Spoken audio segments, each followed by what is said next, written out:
দুনিয়াতে আপনি আপনার সন্তানের জন্য 5টি জিনিস রেখে যাবেন, আর কিচ্ছু লাগবে না। ওর জন্য যদি আপনি আর কিছুই না রাখতে পারেন, কোনো আফসোসের দরকার নেই। বাট আজকে আমি যে 5টি জিনিসের কথা বলবো, এই 5টা জিনিস আপনার সন্তানের জন্য এই দুনিয়াতে আপনি রেখে যাওয়ার আন্তরিক চেষ্টা করবেন, এবং এরপরে আর কিচ্ছু যদি না রাখতে পারেন সেটা নিয়ে কোনো আফসোস করার কোনো দরকার নেই। আমি সম্পর্কে আছি নতুন এই ভিডিওটিতে, আশা করি পুরো ভিডিও জুড়ে আপনি আমার সাথে থাকবেন এবং আমার কথাগুলো মনোযোগ সহকারে শুনবেন।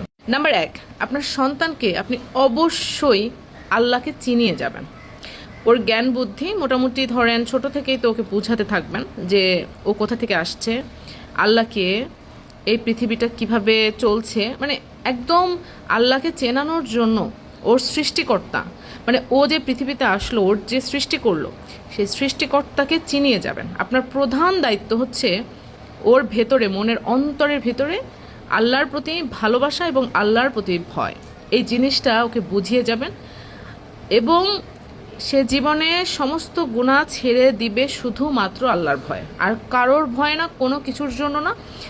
সে গোপনে আল্লাহকে বিশ্বাস করবে, সে গোপনে আল্লাহর ইবাদত করবে, সে গোপন দান করবে, যেন সবই আল্লাহর খুশির জন্য হয়।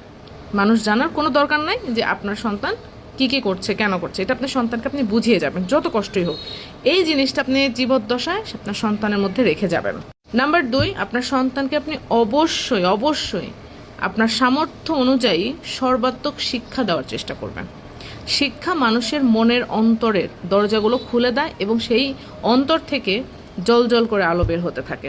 তো আপনি যদি আপনার সন্তানকে প্রকৃত সুশিক্ষা, নৈতিক শিক্ষা, এগুলো একটু কষ্ট করে দিয়ে যেতে পারেন, তাহলে ওই সন্তান অবশ্যই, শুধুমাত্র যে আপনি প্রাতিষ্ঠানিক শিক্ষা দিবেন আর আপনাকে বৃদ্ধাশ্রমে রেখে আসবে, আমি কিন্তু সেই শিক্ষার কথা বলিনি। নৈতিক শিক্ষা, পড়াশোনা তো আপনি অবশ্যই করাবেন, পাশাপাশি নৈতিক শিক্ষা এবং পরকালের জ্ঞান অবশ্যই দিয়ে যাবেন। এবং এই সন্তানই আপনি মারা যাওয়ার পরে আপনার মৃত্যুর পরবর্তী জীবনের যে শান্তি, সেটার জন্য কিন্তু এই সন্তানটি সেই কারণ হিসেবে দাঁড় হবে।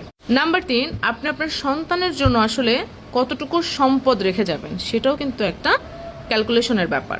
আপনি আপনার সন্তানের জন্য ততটুকু সম্পদ রেখে যাওয়ার আন্তরিক চেষ্টা করবেন যতটুকু রেখে গেলে ওর বাসস্থানের চিন্তাটা থাকবে না। হ্যাঁ, ও পরে উন্নতি করলে ওর মতো করে আরও 10টা বাড়ি করতে পারে, কিন্তু ও যেন মাথা গোজার ঠাইটা থাকে। নাম্বার 2, কোনো একটা জমি বা কোনো একটা সম্পদ যেখান থেকে ওর বাড়তি ইনকামের একটা সুযোগ থাকবে, যেন বিপদকালীন সময়ও আপনাকে গালি না দেয় যে আমার বাবা যদি এটা করে যেতেন তাহলে তো আজকে আমাকে সমাজের কাছে বা এই বিপদ মোকাবেলা করার জন্য হাত পাততে হতো না। আপনি সন্তানকে দামি দামি জিনিস খাওয়াইতে খাওয়াইতে আপনি তার জন্য কিছু রেখে যাওয়াটাই ভুলে গেছেন। তার থেকে সন্তানকে পরিমিত ভোগ করান, কিন্তু তাকে আর্থিকভাবে স্বাবলম্বী করা বা তার জন্য আর্থিক কিছু রেখে যাওয়া, বা সে যেন তার উপর দিয়ে আরও কিছু করতে পারে, সেই রকম একটা ভিত তার জন্য অবশ্যই রেখে যাওয়ার চেষ্টা করবেন। নাম্বার 3, আপনার সন্তানকে আপনি অবশ্যই এইটুকু বলে যাবেন যেন সে আপনার রেখে যাওয়া আত্মীয় স্বজনের সাথে সুসম্পর্ক বজায় রাখে, মানুষের সাথে তর্কে লিপ্ত না হয়, প্রয়োজনে একা থাকবে তবুও কারোর সাথে মেশার কারণে যেন সমাজে তাকে ছোট হতে না হয়। সমাজ দিন দিন এমন একটা অবস্থানের দিকে এগোচ্ছে, মানে কোন দিকে এগোচ্ছে সেই পুরো বিষয়টা আপনি তাকে অবশ্যই অবশ্যই বলে যাবেন। 5 নাম্বার, খুব গুরুত্বপূর্ণ, যেটা মানে ম্যাক্সিমাম মানুষ করেই না বলতে গেলে, সেটা হচ্ছে এই যে যখন আপনি আমার ভিডিওটা দেখছেন তার মানে আপনি জীবিত, আপনার বয়স ধরেন 30-এর উপরে, আপনার সন্তান আছে, আপনি আপনার জীবন থেকে তো কিছু শিক্ষা অর্জন করেছেন। কোথায় হোঁচট খেয়েছেন, কোথায় কোন প্রতিবন্ধকতা আপনার সামনে এসে দাঁড়িয়েছে, কোন কাজটি করতে গিয়ে আপনি অপমানিত হয়েছেন, আপনার জীবনের অনেক অভিজ্ঞতা বলেন, এক্সপিরিয়েন্স বলেন, সেগুলো আপনি কি অর্জন করেছেন। আপনি আজকেই সম্ভব হলে একটা ডায়েরি কিনবেন, উপরে লিখবেন এটি আমার সন্তান অমুকের জন্য লেখা, স্পেশাল একটা জায়গাতে সেটি সংরক্ষণ করবেন। আপনার জীবনের যত অভিজ্ঞতাগুলো রয়েছে, মানে নেতিবাচক অভিজ্ঞতা বিশেষ করে, সেগুলো তার জীবনে কাজে লাগার জন্য একটা লিখিত আকারে লিখে যাবেন। আপনার সম্পদ কিভাবে, কোথায়, কতটুকু আছে আপনার সন্তানকে লিখে দিয়ে যাবেন, মানে বলে যাবেন যে এখানে এই ব্যাপারগুলো আছে। আপনার যদি কোনো ইচ্ছে থাকে আপনার মেয়ের সন্তান, ছেলে সন্তানকে কোথায় কতটুকু জমি কিভাবে বন্টন হবে, সেটির ব্যাপারেও আপনি লিখিতভাবে বলে যাবেন, যেন আপনি মারা যাওয়ার পরে অন্তত আপনার কবরটা ঠিক মতো দিতে দেয়। এই যে দেখেন না নিউজগুলোতে, যে বাপের লাশ আটকায় রাখছে, 48 ঘন্টা পার হয়ে গেছে, দাফন করতে দেয় নাই সন্তানরা। এগুলো কিন্তু আসলেই বাবা মায়ের চরম বোকামির কারণেই হয়ে থাকে। তো আজকে যেহেতু সোশ্যাল মিডিয়ার যুগ, একটা ভিডিও মুখে বললে যে লেখাপড়ার জীবনেও স্কুলে যায় না, সেও কিন্তু আমার বাংলা ভাষাটা বুঝতে পারবে যে আমি আসলে কি বোঝাতে চাচ্ছি।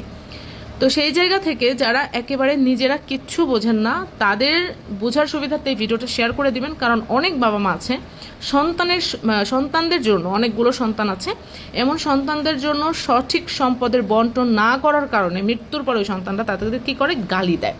তো এই ব্যাপারটা যাতে না ঘটে সেজন্য সম্পদের সুষম বন্টন লিখে রেখে যাবেন, ওইভাবে তারা করবে।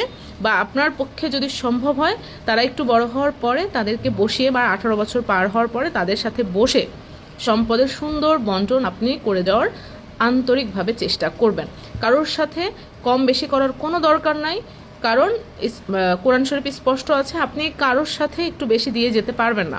আপনার কোনো সন্তান যদি আপনাকে একটু বেশি খেদমত করে, আপনি তাকেও বেশি দিতে পারবেন না সম্পদের ক্ষেত্রে। প্রত্যেকটা সন্তানের যে বন্টন আল্লাহ তাআলা কোরআনে লিখে দিয়েছেন, ছেলে 2 অংশ মেয়ে 1 অংশ, এইভাবেই দিতে হবে। তো এই ব্যাপারগুলো যদি আপনি আপনার সন্তানের মধ্যে প্রবেশ করে দিতে পারেন, এই 5টি বিষয় যদি করে যেতে পারেন, আপনার আর কিচ্ছু করতে হবে না, কিচ্ছু না। আপনার সন্তানের জন্য আর সম্পদের পিছনে দৌড়াইতে হবে না, 5টা বাড়ি রেখে যেতে হবে, কোনো দরকার নাই। 10টা বাড়ি নিজে না খেয়ে জমি জমা কিনে রেখে যেতে হবে, কোনো দরকার নাই। এমনকি অনেক ভোগ বিলাস করে সন্তানকে অনেক বিলাসী জীবন দিব, কিন্তু পৃথিবী থেকে চলে যাওয়ার সময় ওরা আমার সরকারি হাসপাতালের বারান্দায় রেখে দিবে, এমনভাবেও বিলাসিতা জীবন দিয়ে সন্তানকে বড় করার কোনো দরকার নাই। তো আশা করি আজকের ভিডিওটা আমার কাছে মনে হয় বাংলা ভাষাভাষী প্রত্যেকটা মানুষের জন্য উপকারী। তো এই ভিডিওটা শেয়ার করে অন্য অনেক মানুষের মধ্যে ছড়িয়ে দিন, যেন মানুষও তার সন্তানের জন্য আসলে কোন 5টি জিনিস রেখে যাবে সেটা যেন তারাও বুঝতে পারে। তো আজকে এই ভিডিও থেকে আমি সম্পর্কে এখানে বিদায় নিচ্ছি। আশা করি পরবর্তী ভিডিওর জন্য কষ্ট করে একটু অপেক্ষা করবেন। এখন রাখছি।